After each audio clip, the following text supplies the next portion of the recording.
नमस्कार मित्रों, जैसा कि आप सभी को पता है, इससे पहले वीडियो में हमने जाना था कि संध्या वंदना क्या है, इसकी आवश्यकता क्या है, ब्राह्मणों के लिए कितनी आवश्यक है, क्षत्रियों के लिए कितनी आवश्यक है और किस वर्ण के हिसाब से कितनी आवश्यकता है, ब्राह्मणों के लिए अधिक आवश्यकता क्यों है। मैंने सब कुछ बताया था, बस विधि नहीं बताई थी। तो चलिए आइए मित्रों, आज की इस वीडियो में मैं आपको संपूर्ण विधि बताने वाला हूँ संध्या वंदना की, क्योंकि संध्या वंदना के बारे में मैंने इस वीडियो से पहले बता दिया था उसके महत्व को। लेकिन विधि आपको आनी चाहिए ताकि आप इसको अच्छे से कर सको, है ना। इसलिए मैं आपको संध्या वंदना की पूर्ण विधि बताने वाला हूँ। तो आइए मित्रों, सबसे पहले हम जानेंगे संध्या वंदन के लिए जो आवश्यक वस्तुएं होती हैं उनके बारे में जानते आइए। क्योंकि अगर आप संध्या वंदन करने जा रहे हैं और आपके पास वस्तु ही नहीं है, उनका पता ही नहीं है, तो क्या मतलब है ना करने का। तो आइए सबसे पहले जानेंगे उनकी आवश्यक वस्तुएं क्या हैं संध्या वंदन के लिए। तो पहले जानते हैं, छोटी छोटी चीज़ें, कुछ ज़्यादा बड़ी नहीं है, आपके घर में मिल जाएंगी। पहला है लोटा, अर्थात प्रथम जल पात्र, यानी एक लोटा तो होना ही चाहिए ना जिसमें जल भरा हो। पहला ये। आइए और जानते हैं। अगला है घंटी। एक घंटी होनी चाहिए, है ना। आप संध्या वंदन कर रहे हैं, पूजा करेंगे तो उसके लिए आरती भी करेंगे, संध्या वंदन के लिए घंटी तो होनी चाहिए। और एक विशेष जलपात्र और ले लेना, है ना। अलग से आवश्यकता पड़ जाती है, जल आप छोड़ते हैं, है ना, घर में रखने के लिए, उसके लिए भी जलपात्र आपको ले लेना चाहिए। और अगला है, तीसरे नंबर पे आता है चंदन पुष्प आदि के लिए कुछ पात्र ले लीजिए, है ना। मतलब कोई भी बर्तन वगैरह, चंदन और पुष्प रखने के लिए थाली हो गई, कोई भी छोटी सी प्लेट हो गई, वो रख सकते हैं आप, ठीक है क्या। और अगला है पंचपात्र। पंचपात्र आप जानते होंगे, 2 लेना है, आप जानते होंगे उसके बारे में, कहीं भी मिल जाएगा। अगला है आचमनी। आचमनी लेनी है आपको। आचमनी आपको पता होगा, 3 बार जल पीना होता है उसमें, है ना। हाथ भी धोना होता है इस प्रकार से, और जल छिड़कना होता है, तो है आचमनी आपको लेनी है। और अगला है अर्घ। अर्घ आपको अर्घ देती है ना, तो उसके लिए भी एक आध कोई बर्तन ले लेना, है ना। अर्घ देने के लिए लोटा है या कोई भी चीज़ है, उसके लिए ले लेना। अगला है जल गिराने के लिए कोई तांबड़ी वगैरह या फिर थाली, कैसी भी छोटी थाली को रख लीजिए। और बैठने के लिए आसन, ठीक है। तो आपको यही सब वस्तुएं लेकर रखना है जो कि आवश्यक है संध्या के लिए, ठीक है ना। ये आगे जानते हैं अब क्या करना है। इसके बाद स्नान के बाद 2 वस्त्र धारण कर पूर्व ईशान कोण या उत्तर की ओर मुंह कर आसन पर बैठ जाएं, ठीक है ना। मतलब ईशान करके आप आइए और 2 वस्त्र धारण कर लीजिए, लेकिन उससे पहले ईशान कोण या उत्तर की ओर मुंह कर बैठ जाएं और आसन की ग्रंथि उत्तर दक्षिण की ओर हो, ठीक है। और आपको तुलसी, रुद्राक्ष या और भी जो मालाएं होती है वह धारण कर लेना है। तुलसी और रुद्राक्ष बहुत अच्छा माना गया है संध्या वंदन के लिए, तो आप वो धारण कर लीजिए, ब्राह्मणों के लिए बहुत लाभकारी होगा। और दोनों अनामिकाओं में पवित्र धारण कर लें, जो कुशा से बनती है, इसको आप डाब भी कहते होंगे अपनी क्षेत्रीय भाषाओं में। और गायत्री मंत्र पढ़कर शिखा बांधें तथा तिलक लगा लें और आचमन करें। आचमन किस प्रकार करना है, देखिए। आचमन करते वक्त पहले आप को हाथ धोना है। हाथ धोते समय मंत्र बोलना है, ओम हस्तो प्रक्षालेभ्यो नमः। और उसके बाद 3 बार जल पीना है। ओम केशवाय नमः, ओम नारायणाय नमः, ओम माधवाय नमः, ऐसा बोलना, ठीक है। और क्रम अनुसार ही बोलना है। इसके बाद ओम ऋषिकेशाय नमः बोलकर हाथ धो लीजिए, ठीक है। 3 बार जो मंत्र बताए थे मैंने, 3 मंत्र, उसके द्वारा आपको जल पीना है। फिर ओम ऋषिकेशाय नमः बोलकर हाथ धोना है, ठीक है।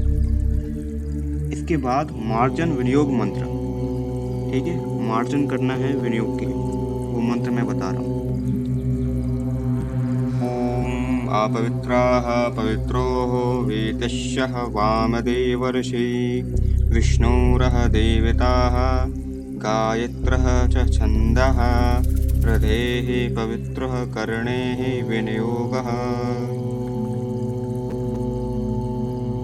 प्रकार विनियोग कर कर जल छोड़ें।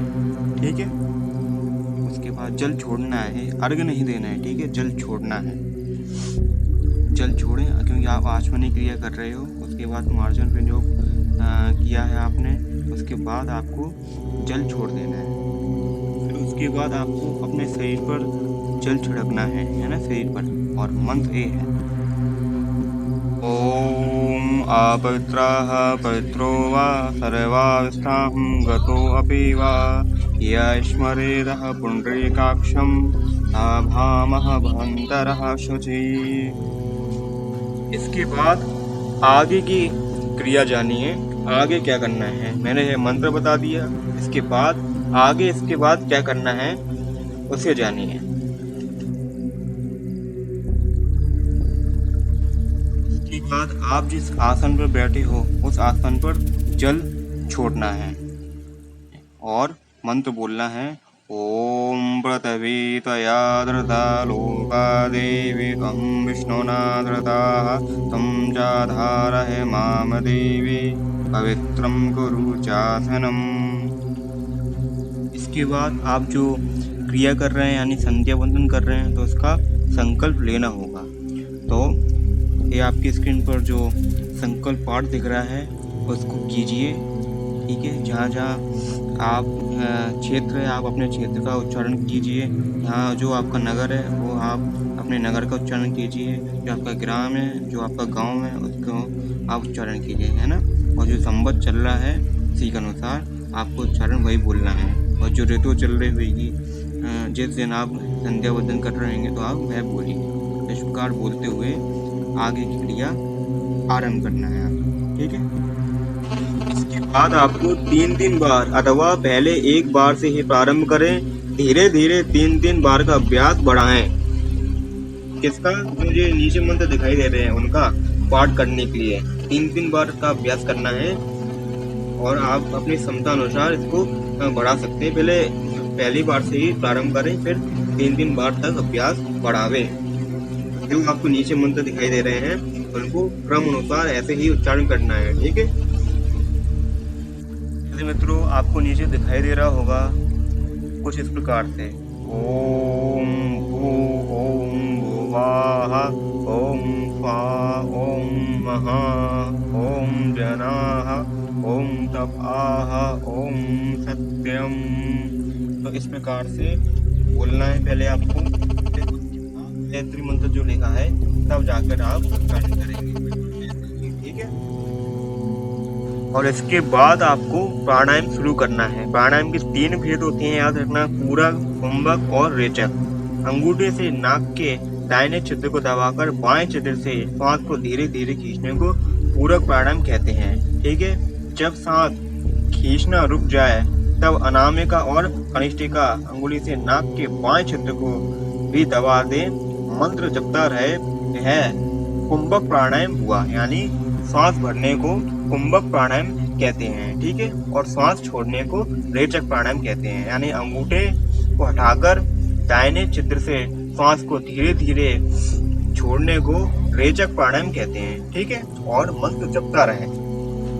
फिर इसके बाद आपको ओम अंतश चरते भूतेषु गुहायां विश्वतो मुखः तम यगस्तेवं वषटकार आपो ज्योतिः रसो अमृतम। इस मंत्र का उच्चारण करते हुए आपको सूर्य नारायण को अर्घ्य देना है।